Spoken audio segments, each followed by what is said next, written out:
Próximamente en Mall Plaza Vespucio.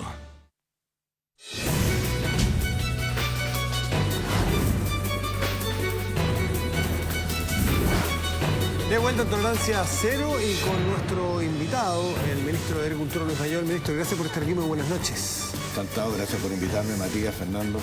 Lo podemos invitar cuando uno plantea a los invitados, generalmente un invitado es por un tema. Aquí tiene variadísimos temas los cuales podemos conversar: incendios en zonas forestales, paro portuario y militantes de Renovación Nacional, un partido que todavía queda en Antonio Varas. Todavía es militante, ¿cierto? Así es. ¿Seguirá haciéndolo?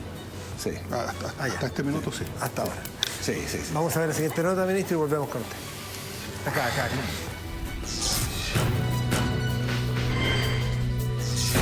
Las soluciones no le corresponden al gobierno. Este es un conflicto entre privados. Indudable que es materia de Estado cuando hay un puerto paralizado, cuando podría eventualmente paralizarse todo el país.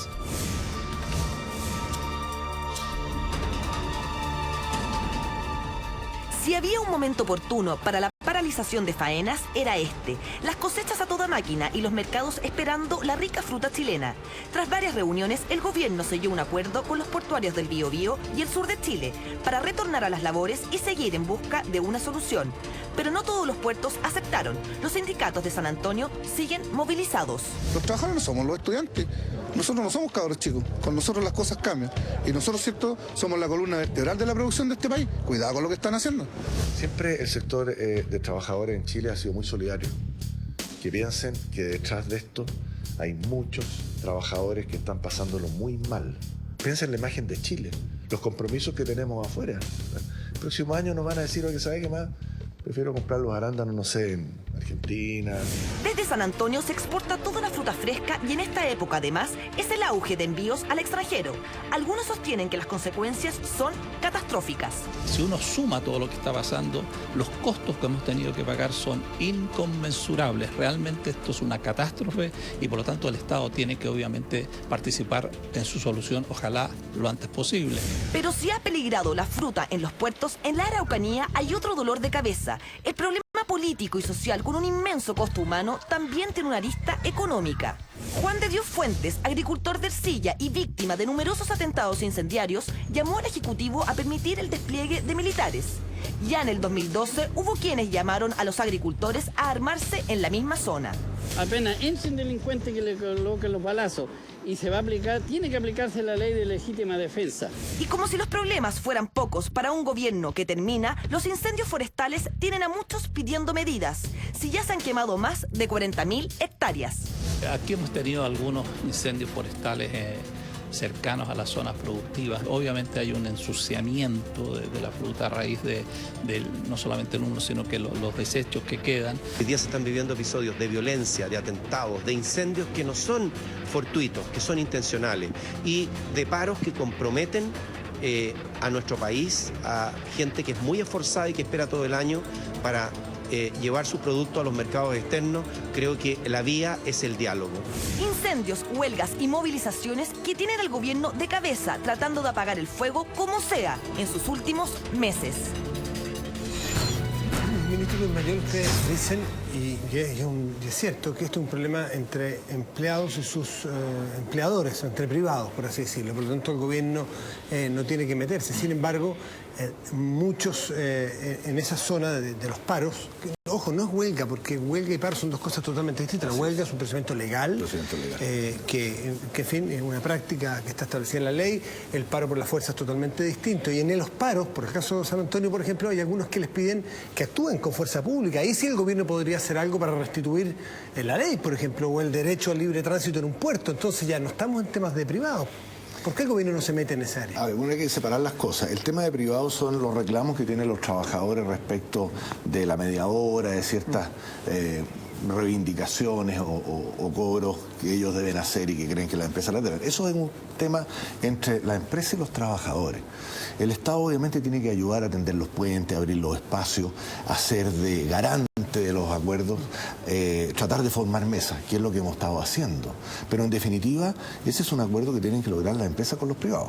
Porque estamos en un Estado de Derecho, hay tribunales, ¿no es cierto? Hay una dirección del trabajo que es la que determina quién tiene o no tiene la razón en este tipo de circunstancias.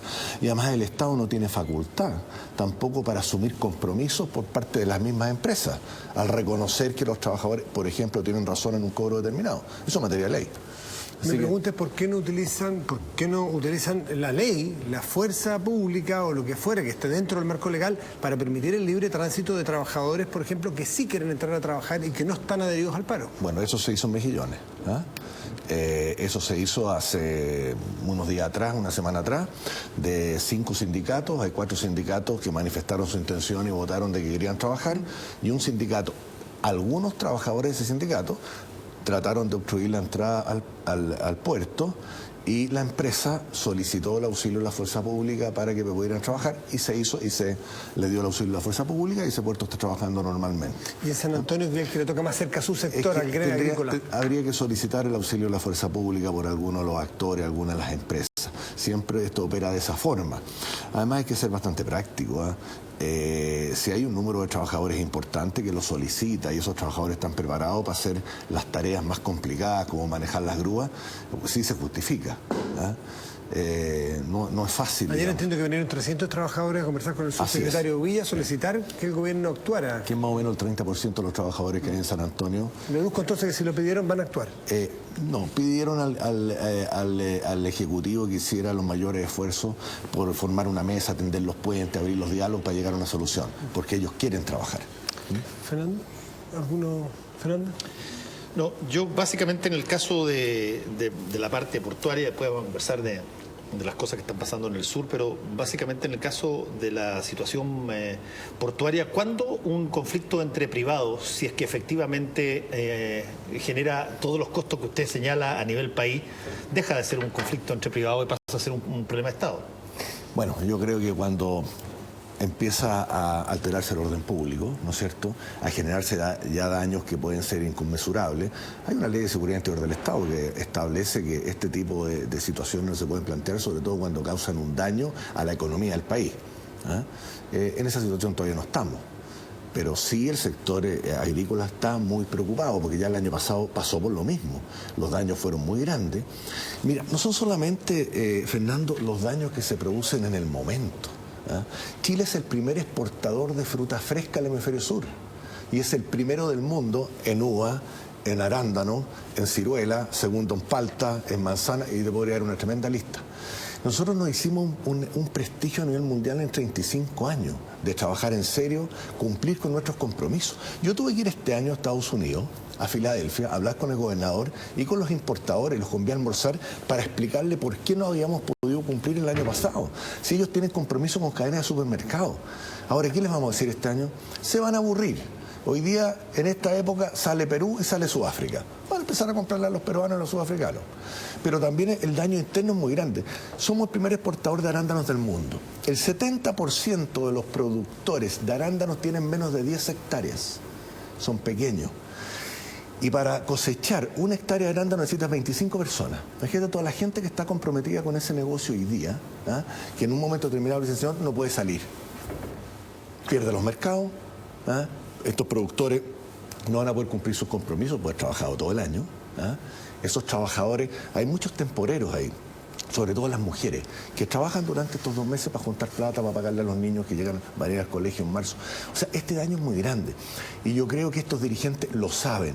Curiosamente, siempre estos paros, estas reivindicaciones, son cuando estamos en la temporada de frío. Ministro, perdón, para agregarle un cogollo a eso. ¿No le parece a usted que es, tomando en cuenta la dimensión que usted mismo acaba de describir, ¿no le parece a usted que es realmente imposible de comprender cómo el año pasado, voy a poner el caso del año pasado, no esto haya estado dependiendo de si es que las empresas pagaban o no pagaban media hora de trabajo, o si se la tomaban media hora? ¿Cuánto era? ¿3.200 pesos lo que ofrecían? Y terminaban 3.600 pesos. Sí. Y que ese haya sido el tope para una cosa que tiene este nivel de envergadura. Yo creo que, francamente, en cualquier escuela de negocio o de negociación, eso sería, pero prácticamente un caso de texto de una miopía increíble. Fernando, hay un fallo de la División del Trabajo, el que tanto se invoca, que ese fallo reconoce el derecho a la media hora, pero dice que de ahí en adelante, no con efecto retroactivo, porque en efecto retroactivo, sobre todo los trabajadores de San Antonio, siempre se tomaron la media hora. Convenios con la empresa, otras empresas los pagaron. Reconoció el derecho, pero dejó a la libertad de las partes, a la autonomía y la voluntad de las partes, de que esto se efectuara realmente en la práctica o se pagara. Es una negociación entre los trabajadores, ¿acaso se paga? El puerto de San Antonio decidió tomarse la media hora. No así Mejillones, que hizo una negociación y se le pagó 3.600, que fue una negociación que ellos acordaron que ese era el precio. Autonomía de las partes, voluntad de las partes, llegaron a ese acuerdo. Pero posteriormente San Antonio dijo, no, ahora quiero que me lo paguen. Bueno, en materia de negociación, fíjate que hay 4 mesas funcionando de septiembre por diferentes temas, trabajos pesados en los puertos, y en esa mesa está Sergio Vargas, en esa mesa estaba. Nunca se planteó esto. ¿Que lo de retroactivo? Nunca se planteó el tema de la media hora. Pero justo ahora aparece.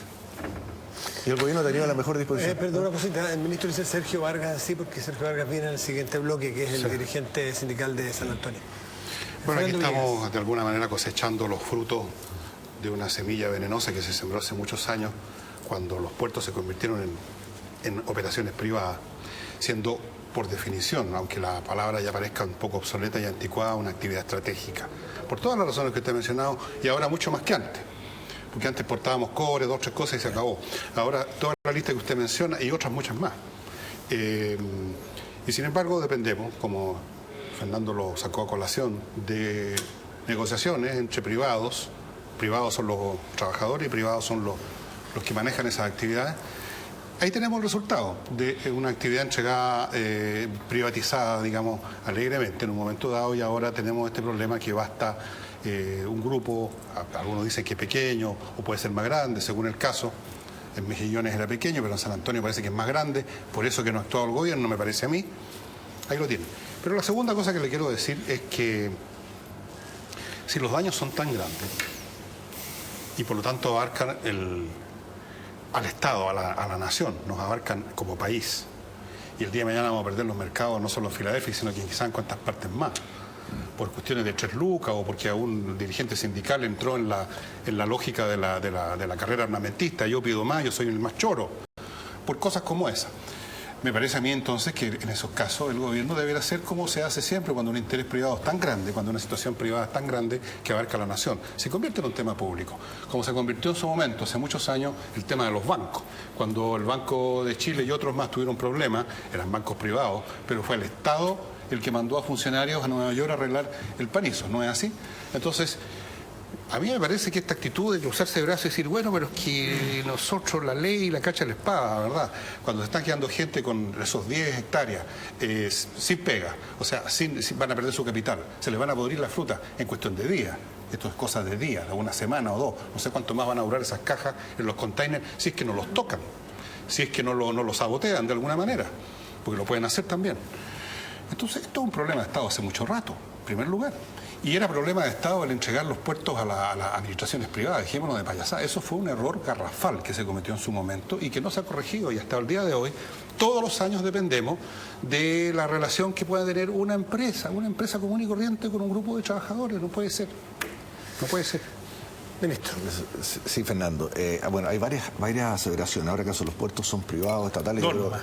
Dos aseveraciones. Lo de los puertos y lo del problema público. Lo de los puertos, bueno, habría que verlo, porque antes también los puertos se declaraban en huelga, yo creo que mucho más seguido que ahora. Pero había otro instrumento ahí. Usted lo sabe. Había otro instrumento, sí, exactamente. El presidente Lago una vez hizo que el ejército creo que entrara a los puertos. Pero hoy día tenemos que dimensionarlo porque no solamente es cosa de entrar a los puertos, hoy día las atribuciones también están. Después hay que mover el puerto y manejar el puerto. Manejar una grúa de estas tremendas requiere años de expertise y de conocimiento, si no puede quedar un desastre y un accidente. Y respecto de lo otro, es por eso que el Estado, si bien es cierto de privado, está interviniendo y está en contacto diario con los dirigentes, está armando mesas, y se juntó con los de Biobío, y se junta con los del norte, y a las partes, mañana hay una reunión, en la mañana en La Moneda precisamente por lo mismo, trata de aunar voluntad y buscar las soluciones, pero el Estado no puede adquirir compromisos, no tiene la facultad en materia de ley. Ahora, si los parlamentarios todos están dispuestos a dictar una ley el día de mañana que el Estado asuma este tipo de compromisos económicos cuando hay estas dificultades, bueno, esa es otra cosa. ¿Usted cree que debiera hacerse eso? No sé, porque hay otros sectores que también son estratégicos. Por ejemplo, mañana el sector transporte dice que si no le bonifican, no sé, el 20% el precio del petróleo se van a parar y porque es estratégico también va a tener que ir el Estado. Entonces, puede ser que abramos una pequeña rendija, como se dice en el campo, y se nos abra la ventana completa. O sea, pero ¿no cree usted que esa ventana completa existe? O sea, efectivamente existen en toda nación que yo conozca, y hay políticas sobre esa, donde no 500, sino que 4, 5, 10, si usted quiere, actividades tienen un estatus especial, a lo mejor se le llama estratégica o se le llama de otro modo, porque lo son. Objetivamente lo son, no es una cuestión de capricho ideológico. Hay cosas que son estratégicas en el sentido de que abarcan el bienestar y el funcionamiento de la sociedad en un grado mayor a que si entra en huelga una panadería. Es tan simple como eso. Yo creo que no hay que atemorizarse ante la idea de que quizás haya que abrir un poco las ventanas. Sí, mire, yo no me atemorizo, pero hay que ser muy cuidadoso porque si no esto se va a prestar, digamos, para que siempre que haya una época como la temporada frutícola, si se sabe que el Estado va a estar siempre dispuesto a resolver el problema, a que todos los años se produzca lo mismo. Entonces, veámoslo bien, en otros países del mundo existen legislaciones que impiden, hay gente que prepara el Estado u otras organizaciones para que puedan hacer el reemplazo en actividades estratégicas cuando esto se produce. En los puestos que son fundamentales. Entonces, estudiemos bien el tema, yo creo que eso es lo que hay que hacer. Yo sé que este martes va a haber una reunión en que se van a juntar los exportadores, se van a juntar las navieras, se van a juntar los portuarios, incluso están convidando a trabajadores para entre todos tratar de idear un programa a largo plazo para resolver el tema cuando esto ocurra, como bien dices tú. Yo creo que abrir un poquito la ventana. ¿Quiero hablar un poco de los incendios? Sí, sería estupendo. Sí, dale. Yo creo que lo vas a tocar tú el tema del presupuesto ridículo que tiene CONAF para atacar esto. ¿Esto vas a lo mismo? Sí, es que con todos los expertos que hemos hablado sostienen que CONAF tiene, me parece que es un helicóptero, 3 aviones, me puedo equivocar, fueron 3 o 4, y todos los expertos que conocen experiencias de otros países sostienen que no sería una gran inversión en tener, por ejemplo, unos Hércules acondicionados, o tener muchos modelos, o aviones que son más chicos, que son capaces de agua salada o dulce, que son anfibios, que en fin se posan, chupan agua y después la botan. Es decir, que nosotros estamos muy contra atrasados y además, perdón, otra cosa, además de los aviones, sistemas computacionales de predicción de estos eventos y de cómo avanzarían y que pudiéramos, si tuviéramos una inversión que no es muy cuantiosa, aparentemente ustedes saben, podríamos estar enfrentando de mucho mejor manera estos incendios forestales. Te agradezco mucho la pregunta, Matías, porque se ha tergiversado mucho ese tema. Un experto americano parece que hizo unas críticas en el diario, pero desde la academia a veces es mucho más fácil y no estar en terreno, porque la CONAF chilena es reconocida a nivel mundial como uno de los organismos que... Quizás por ser eficiente con pocos recursos. No, fíjate que de 11.000 millones, estamos en 17.000 millones hoy día, nada más que para prevenir incendios forestales. ¿Cuántos dólares son esos? ¿8 millones? No, yo creo un poco más. Pero le digo que es como la chaucheo del bolsillo del Estado, eso, sí, 30 millones de dólares. No, Fernando, pero te lo puedo contar. Además, es que lo que pasa es que hoy día hay un decreto que cuando se declara alerta roja, que lo pide la CONAF, la ONEMI abre, como quien dice, la billetera, y eso es ilimitado. Y se generan recursos hasta donde sea necesario. Ahora, lo que decía Matías, ya tenemos 134 brigadas contra 83 que teníamos hace 3 años atrás. Hay 8 helicópteros. ¿Propio o subarrendado? Hay uno propio que es el Sokol, ese que se compró en el año 2008 en 8 millones de dólares en Polonia y estuvo 2 años sin volar porque no había pilotos. Tuvimos que adecuar los pilotos. Porque no hubo mantención, me dijeron una gente que estaba involucrada. No. Porque quiero gastar plata en el aceite, cosas así, y se oxidó el helicóptero polaco. No. Sí, estuvo 2 meses. Sí, hubo que enseñarle a 2 pilotos que se mandarlo a Polonia. Pero tú tienes razón, Fernando, ese es un cacho. Es un cacho porque es muy bueno el helicóptero, pero vuela 4 meses al año. Hay que mantenerlo todo el año. Hay que traer los repuestos de Polonia, pero ya estaba el helicóptero y no es malo. Los repuestos de Polonia y los mecánicos de Polonia. ¿Qué es lo que se hace ahora en la CONAF? Arrienda helicópteros mucho más eficientes porque estamos en contraestación en el hemisferio norte. Entonces, traemos de España, de Estados Unidos, porque en esta época no están en incendio y esas compañías son especialistas en eso. Ahora, lo que señalaba recién respecto a los aviones, yo sé que este señor habló de Hércules, se nos ofrecieron un 747 la semana pasada. ¿Dónde cargo ese avión? ¿Dónde aterriza? Podía aterrizar en 2. ¿Te acuerdas que antes se usaban los aviones Canso? Sí. Que cargaban 10 a 11 mil litros. Resulta que los aviones Canso cargaban agua solamente en algunas lagunas o en algunos lagos o en Peñuelas. Después de eso, son tan lentos que no pueden echar en las quebradas, no pueden remontar los cerros. Entonces tenían que tirar el agua a tal altura que llegaba pura llovizna abajo. Entonces, eficientemente se cambió eso. Por un Canso hay 4 aviones o helicópteros que hemos medido, se demoran 8 minutos entre cargar y botar agua de nuevo. ¿Y qué es lo que hacen ellos? Apoyan a los brigadistas, porque los brigadistas lo que hacen es controlar el fuego, hacer los cortafuegos. Y para poder hacer eso hay que bajarle las llamas. En la cabeza del incendio, del fuego, generalmente hay 500 grados de temperatura. Entonces, para que esta gente pueda trabajar hay que bajarle las llamas. Eso es lo que hacen los aviones. Y nosotros hemos sido, bastante, te digo, eficientes. El nivel de incendios que hay en Chile, comparado con otros países, incendios que hoy ya tenemos 5.000 y tantos incendios, pero los que se conocen son 100. Los otros prácticamente se apagan solos, eso en todo el mundo. Los 100 que estamos trabajando. Este año hemos tenido mucho problema porque la temporada de incendio, que así se llama, empezó un mes antes. Las últimas lluvias fueron a finales de septiembre. Pero se sabía por la sequía. Sí, claro, pero se sabía. Tenemos una mesa técnica que se creó el año pasado, que está las empresas privadas. Ojo, las empresas privadas tienen 20 helicópteros, 8 aviones, 134 brigadas y actúan en conjunto con CONAF. Tenemos un acuerdo que se llama, el que primero lo ve lo apaga, donde se ve un humo que se ve rápidamente, nos demoramos 25 minutos más o menos en llegar, llega primero o CONAF o llegan primero las empresas privadas. Si el incendio es de empresas privadas y llegó primero CONAF, se retira CONAF y queda las empresas privadas. El incendio Batuco, el otro día, un incendio grande que hubo en la 7ª región, que me tocó ir, eran pequeños propietarios, no tenían que ver las empresas privadas, pero comenzaron las empresas privadas apagando el incendio y lo logramos apagar. Estos incendios son muy grandes. Este que hubo acá, que trajo el humo a Santiago, fueron 14.000 hectáreas, con un viento encajonado entre medio de unas quebradas, con matorrales y con pasto seco. Es re difícil apagar. ¿Sabe, ministro? A mí no me escandaliza tanto, si usted quiere, el presupuesto que tiene CONAF para combatir los incendios. Yo reconozco que a mí me escandalizó mucho más cuando no me acuerdo quién fue esta semana que dijo que el 90% de los incendios en Chile son por negligencia de personas comunes y corrientes y el 10% serán por intención. Pero hay un porcentaje tan gigantesco que tiene que ver con educación, que tiene que ver con cultura, tiene que ver con el mínimo resguardo que uno le gustaría que tuvieran las personas cuando está en su casa. Qué sé yo, las mínimas cosas que uno espera de cualquier persona que uno invita a su casa, que no termine en un estropicio. Bueno, cuando sale a lo que es público, lo que no es de nadie, según lo que decía, no me acuerdo quién fue esta persona, decía, pero 9 de cada 10 incendios son originados por un pelota, por algún tarado, alguna persona que tira por una colilla o una persona que quiere ver los aviones cisternas caer y qué sé yo, y que prenden un fueguito pensando de que se les escapa de proporciones. El 99%, o el que quema basura, lo que se escapa de... El 99% por causa humana, por causa natural es un rayo. No, claro, por supuesto. No, yo aquí estoy hablando de los... El 30% son intencionales en Chile.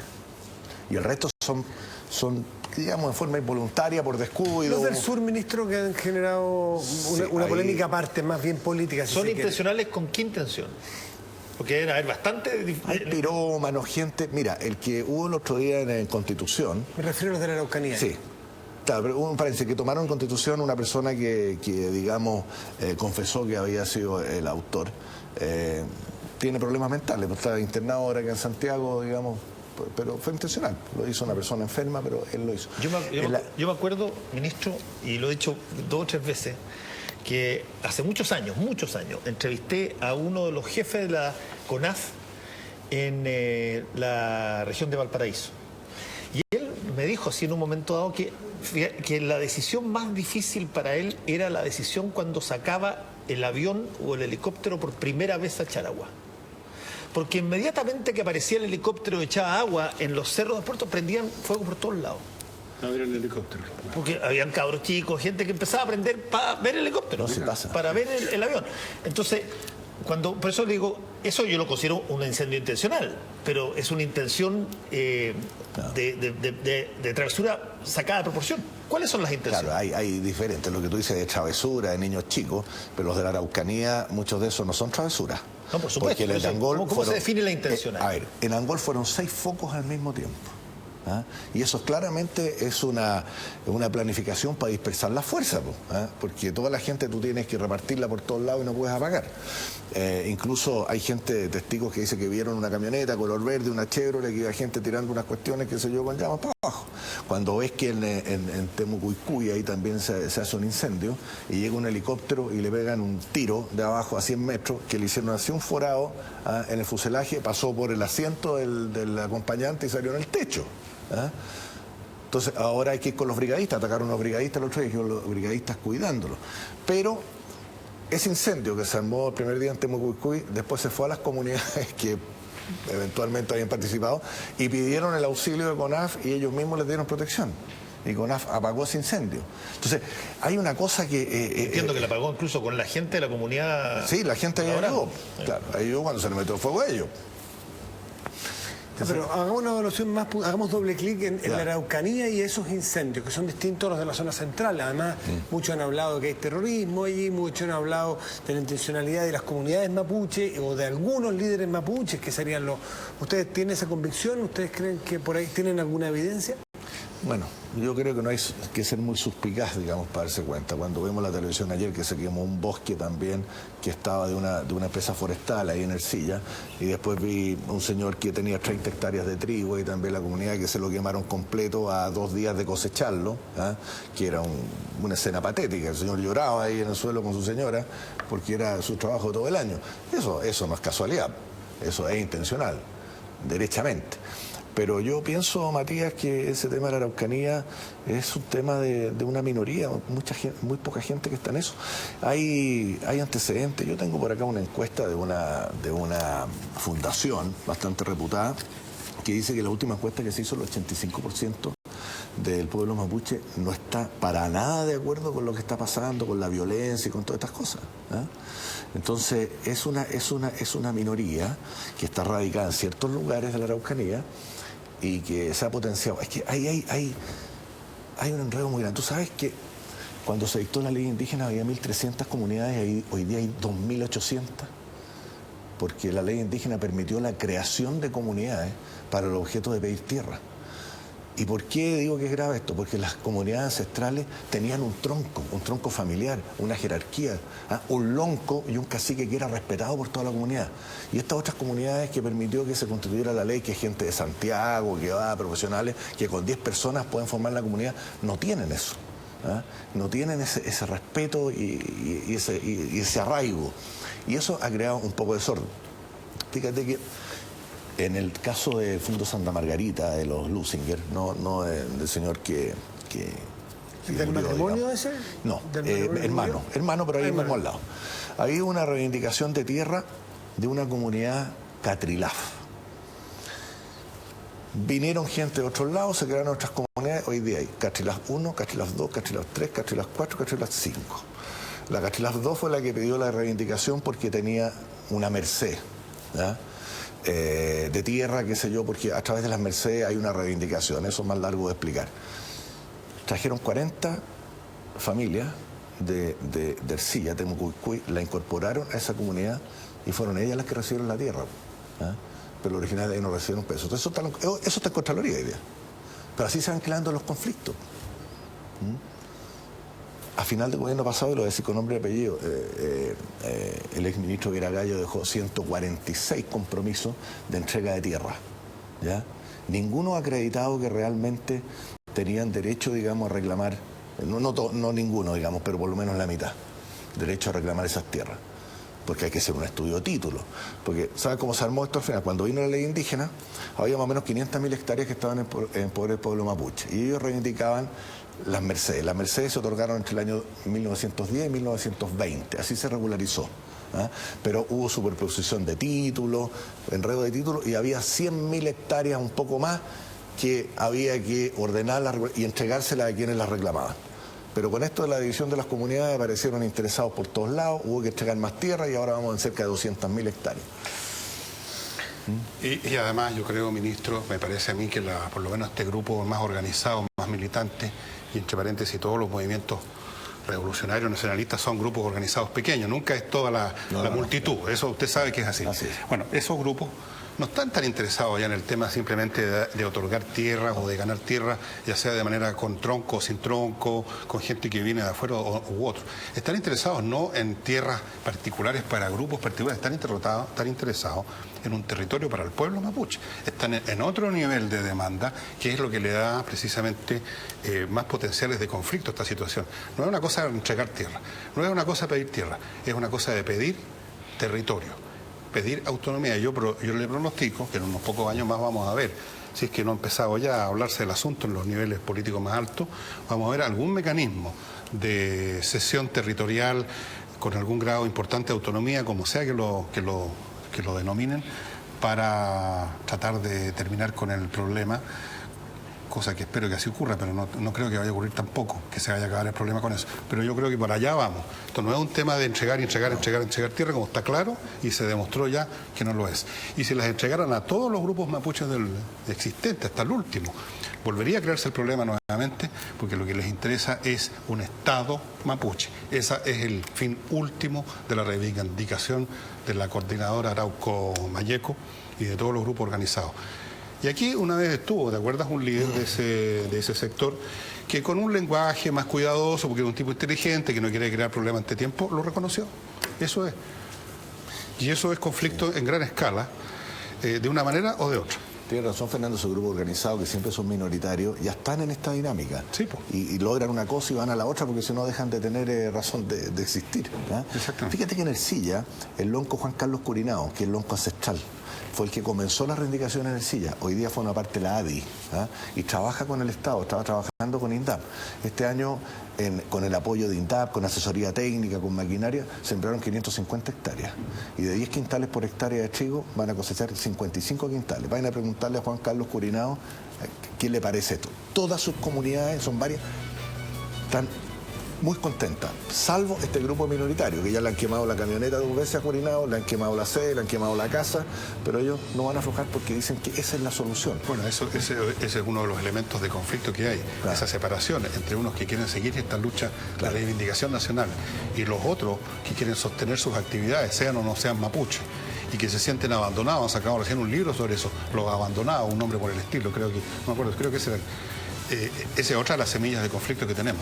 Oiga, antes de terminar, y ya que mencioné la palabra semilla, Fernando, usted, ministro, cree que va a hacer ley, lo que se ha conocido como la ley Monsanto, y por ahí vi que hasta usted tenía una suerte de conflicto de intereses respecto de eso. Mira, ahí han hablado tantas... Por eso, aprovechemos ese proyecto de ley se presentó en el gobierno anterior, en el gobierno del presidente Bachelet. Fue aprobado por unanimidad 3 días antes que asumiera el presidente Piñera por la Cámara de Diputados. Entre ellos votaron la senadora, que era diputada Isabel Allende, Quintana, que se va a quedar todo. Con unanimidad es todo, incluyendo toda la derecha de esa época. Claro. Toda la derecha, toda la izquierda y todo.